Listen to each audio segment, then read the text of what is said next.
Hello friends, welcome to crypto money platform.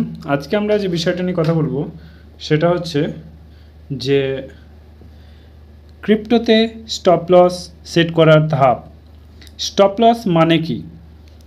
Stop loss মানে হচ্ছে এক ধরনের স্বয়ংক্রিয় বিক্রির অর্ডার, যা মার্কেটের দাম কমলে আপনার ক্ষতি এবং সীমিত করে।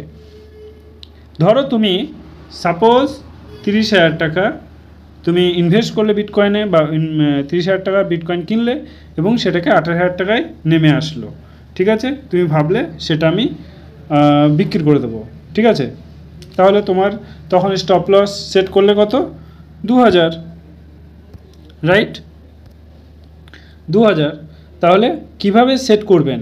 ট্রেডিং প্ল্যাটফর্মে লগ ইন করুন। ঠিক আছে, তোমরা ধরো সেই লগ ইন করলে, যেমন বাজিরাক্স, বাইন্যান্স, কটেক্স, ফরেক্স। ঠিক আছে, আমরা ফরেক্স করি।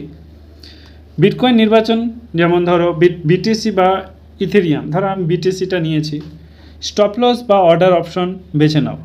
ধরো 1 সেকেন্ড, আমি তোমাদের দেখে দিচ্ছি। এখানে ধরো সাপোজ এটা ধরো তোমরা ভেবে নিলে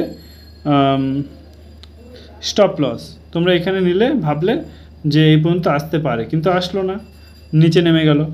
সেক্ষেত্রে তোমাদেরকে কি করতে হবে? লিমিট প্রাইস লিখুন, যেখানে আপনি চাইবেন যে সম্পূর্ণ বিক্রি হয়ে যাক।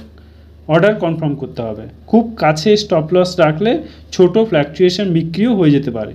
খুব দ্রুত রাখলে বা খুব দূরে রাখলে বেশি ক্ষতি হতে পারে, তাই সাধারণ 5 থেকে 10% নিচে রাখাই সেফ।